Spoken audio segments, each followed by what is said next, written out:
bought the solid gear power supply about 2 or 3 years ago, just as a backup. Had it in the original box that I bought it from. Finally decided to get it hooked up to my computer, a new computer I built. I probably built a dozen, 15 of them in my lifetime. And I turned on the power and smoke and a spark came. I thought, what in the world? Checked my fuse, it's blown.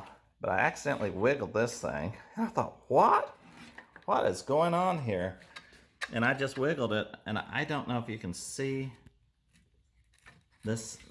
Anyway, this little thing right here, the tip of the electrolytic, it's like it's a cold solder joint. There's not any solder around it. And I hope it didn't bother my PC at all, but it's just really loose in there. And I thought, what kind of workmanship, what kind of quality control do these people have? And then I started looking around and I think, some of the others look pretty good, but the electrolytic is really bad.